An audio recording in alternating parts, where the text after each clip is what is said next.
Bonjour à tous, c'est un plaisir comme à chaque fois de vous retrouver dans un nouveau numéro de l'invité du jour. Nous avons le plaisir d'avoir comme invité du jour Jérémy Tua, un jeune Gabonais pris de passion pour le cinéma qui ne cesse de s'affirmer avec des projets innovants. Déjà connu dans le milieu du mariage pour ses photographies et vidéos, il a décidé il y a quelques années déjà de se lancer dans la réalisation. Aujourd'hui, il est là pour nous parler de son parcours et de son intérêt pour le cinéma. Il est avec nous sur ce plateau. Bonjour Jérémy Tua. Bonjour Sabrina et merci pour Merci. l'invitation, Megaman 24. Merci également à vous d'être là aujourd'hui.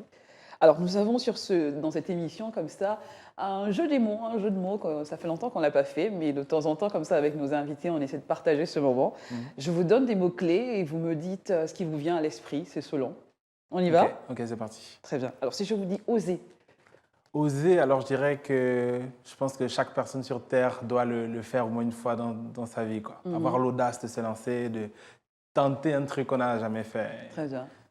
Alors, passion, si je vous dis passion. Passion, alors passion c'est toute ma vie, je vis de ma passion, je vis par passion, je suis quelqu'un de très passionné, Mhm. donc c'est presque mon carburant, la passion. Très bien. Perfectionniste. Perfectionniste, bon, ça peut paraître péjoratif, mais je trouve que c'est vraiment une qualité énorme quand on veut réaliser de belles choses, de grandes Oui. choses. C'est toujours se dire que bon, on n'est jamais arrivé au sommet, toujours chercher la meilleure qualité, C'est le important meilleur. dans ce métier d'être perfectionniste? Ben, très, je Mhm. pense. C'est peut-être voilà, un inconvénient dans autre chose, mais là, être perfectionniste, c'est une très grande qualité. Destin. Destin, et je pense que chacun a un destin particulier. Je pense qu'on est né pour une vocation, pour un destin particulier. Je pense qu'on se réalise vraiment, on s'épanouit vraiment quand on a trouvé quel est notre destin. On va terminer par art. Art, bon, je peux le dire humblement que je suis un artiste. Mhm. L'art, vraiment, c'est quelque chose qui m'a contaminé depuis que je suis tout petit. Je pense que je respire art, je mange de l'art, je vis de C'est l'art. désormais dans votre ADN. C'est ça. Très bien. On vous a connu, comme je l'ai annoncé déjà dans mon introduction, comme photographe professionnel. Mais quel est votre parcours, Jérémy? Tu vas raconter-nous un tout petit peu. Alors moi j'ai grandi ici à Libreville Oui. et voilà dans l'école primaire, lycée, collège et en fait j'ai eu un bac scientifique pour une classe préparatoire dans une école d'ingénieurs en France. Mhm. Voilà, même si je vous avoue que depuis petit quand même j'ai quand même été toujours sensible à tout ce qui est photographie, je dessinais beaucoup, Oui. graphisme. Bon voilà, après mon bac justement je pars faire une classe préparatoire Mhm. et après 3 années je me sens vraiment mal, quoi. Je tombe sur un article de psychologie qui trace les 5 plus gros regrets que les personnes ont sur leur lit de mort en Mhm. fin de vie. Et ce qui revenait souvent, c'est que les gens regrettaient d'avoir vécu la vie que les autres voulaient qu'ils vivent. Mhm. Les gens regrettent beaucoup ça et ça m'a Et ça a parlé. été un déclic. Ouais, c'est vraiment été un déclic. Je me suis dit, mais mince, peut-être que je suis en train de vivre une vie là que je ne souhaite pas faire. Et alors qu'est-ce que j'ai au fond de moi, quoi. Et à la suite de ça, j'ai réalisé que j'ai toujours aimé l'image. Même si je suis bon en maths, même si je suis bon en physique, j'ai toujours aimé l'image. Mhm. Et j'ai pris la décision de dire à mes parents, écoutez, on n'a qu'une vie.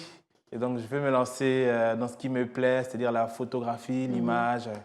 Et donc, voilà, c'est comme ça que je saute un peu le pas. Oui. Et quand avez-vous commencé à faire du cinéma, de la réalisation? Alors, la réalisation, c'est quand même quelques années après avoir commencé par la photographie. C'est sûr que voilà, après l'école d'ingénieur, Oui. bon, déjà, c'était particulier parce que j'annonce à mes responsables de l'école d'ingénieur que je veux arrêter l'école Mhm. alors que je réussis. Et donc, ils ont un peu tiqué. Ils ont dit, mais personne n'arrête en réussissant.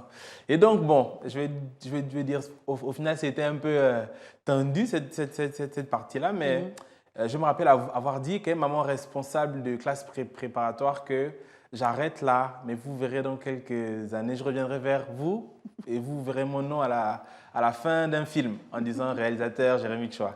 Et il avait rigolé.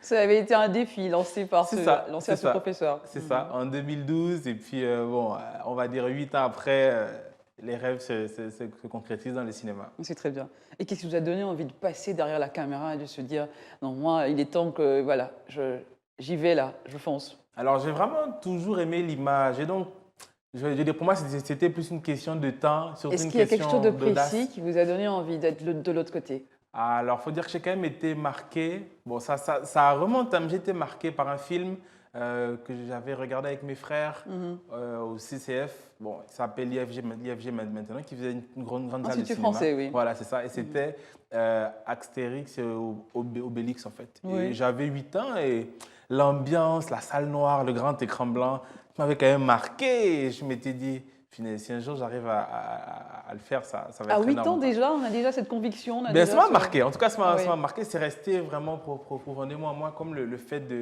comment dire, un très, très bon sentiment, quoi. Et donc, je pense Mhm. qu'après, ben, le temps a fait que je me suis dit, ah, pourquoi pas? Alors, Jérémy, pouvez-vous nous parler de quoi parle le court-métrage dénommé Opération Guindé, un film policier, une de vos toutes premières réalisations quand même? Alors, c'est vraiment ma première réalisation dans le cinéma. J'y suis allé vraiment en mode, bon, je suis un photographe, mais j'ai envie d'essayer de faire quelque chose. Mhm. Et donc, le but pour moi, c'était, voilà, j'ai baigné avec les films blockbusters américains, films d'action. Et Oui. je pense que tous les jeunes trentenaires, Mhm. comme moi, voilà, on suivi beaucoup de films comme ça. Et je pense pour moi, c'était important de faire un film d'action, mais qui soit très local, qui soit ancré dans notre pays, Mhm. que les gens, les Gabonais qui regardent se disent ah, mais je reconnais l'endroit, ça, c'est mon quartier. Je pense que ce n'est pas facile pour nous de suivre toujours des films qui sont faits à l'extérieur. Et Oui. on a à aucun moment on se dit ouais, mais ça, c'est chez moi. Et je Mhm. voulais vraiment faire quelque chose qui soit de très, très bonne qualité et que les gens se disent c'est de bonne qualité, mais c'est au Gabon. Mhm. Et quel a été le regard, les critiques des uns et des autres? Ben, à ma grande surprise, franchement, j'étais quand même vachement étonné de voir que les gens ont vraiment été. Les critiques ont été très, très, très, très, très, très positives. Les gens ont dit Mhm. vraiment, mais c'est très, très bien. Ça n'a pas été fait ici. Qui a fait ça? Il y a même des gens qui m'ont dit non, c'est pas un Gabonais qui a fait ça. Et Mhm. je pense que je veux justement combattre ce genre de réflexion là où les gens se Oui. disent que s'il y a quelque chose qui est bien, qui est fait, ça ne peut pas être au Gabon. Et je veux, comment dire, tordre le cou à cette mentalité-là en faisant Mhm. quelque chose de bien tout en étant pleinement ancré à Libreville, dans les autres villes du Gabon. En Mhm. tout cas, voilà, je veux faire un produit qui soit bien, mais confirmer aux Gabonais qu'on peut faire quelque chose de bien Mhm. ici. Très bien. Alors, Opération Guinée n'est pas votre seul projet, hein. Vous avez réalisé également Onomé, la naissance d'un héros. Dites-nous un peu ce que vous avez voulu raconter dans l'histoire de ce héros africain, Jérémy Chouet. Alors, c'est vraiment, voilà, au nommer ça part de loin. Alors, c'est un long métrage qui fait à Mhm. peu près 1 heure. Onomé C'est d'abord, ce nom qui un Onomé, peu en fait, c'est en atypique. langue Ouais. mienné, ça signifie l'homme. L'homme. Et donc, le but, c'était de faire le premier super-héros gabonais, Oui. et voilà, qui soit un Mienais, mais qui représente toute la population du Gabon. Mhm. Et donc voilà, le but, c'était vraiment de faire un super-héros, quelqu'un qui a des super-pouvoirs et qui quitte les temps, parce que l'histoire se passe dans les années 1300 avant Jésus-Christ. Oui. Et il se passe quelque chose qui fait qu'il se retrouve dans le temps présent, au Mhm. cours de film, quoi. Mhm. Donc vraiment, le but, c'était vraiment de jouer entre tradition et modernité, faire un appel comme ça en disant on peut être un pays en avance, on peut être un pays ancré dans l'ère de la modernité, mais en Oui. même temps ne pas oublier aussi nos racines, Nos notre racines et culture nos et valeurs, très bien. voilà, c'est ça. Mhm. C'est vrai qu'on en a beaucoup de héros quand même en réalité dans nos coutumes, nos traditions. Oui. Mhm. Alors, qu'est-ce qui vous a attiré dans le choix de ce projet de réalisation? C'est l'univers de Marvel qui trottait un tout petit peu dans dans Voilà. votre En fait, esprit? il faut dire que je suis un grand fan des films des super-héros. Oui, Chose comme aussi beaucoup de ma génération. On a mhm, grandi aussi dans les années 90 c'est avec vrai. manga, des dessins animés comme Dragon Ball Z. Beaucoup de choses qui font que bon, Mhm, les super-pouvoirs et l'action, les combats, on aime bien. Et mhm, donc, je pense que ça m'a beaucoup inspiré pour faire ce film-là. mhm. Alors, autrement, parlez-nous de ce projet dont le teaser a été lancé sur les réseaux sociaux en septembre dernier. Ouais. Pouvez-vous nous en dire plus? Alors, autrement, c'est vraiment un message que je pense que j'incarne moi-même par mon parcours et par ma vie. Oui.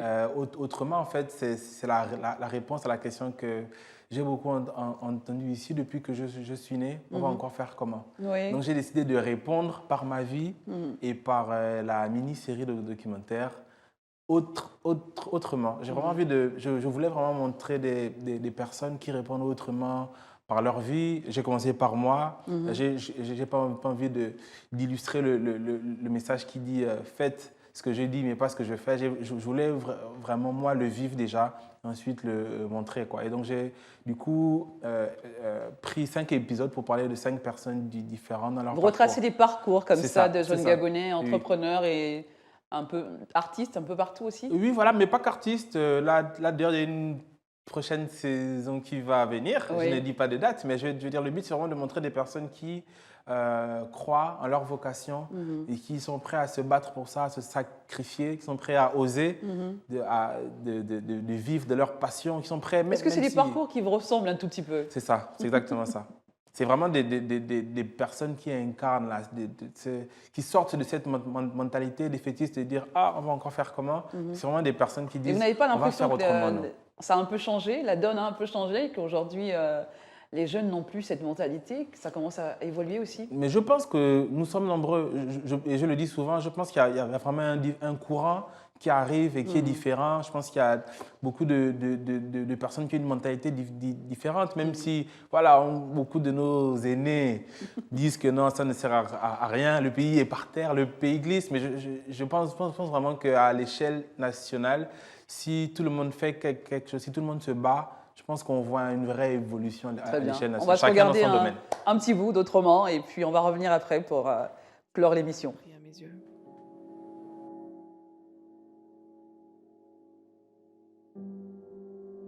On va encore faire comment? Autrement.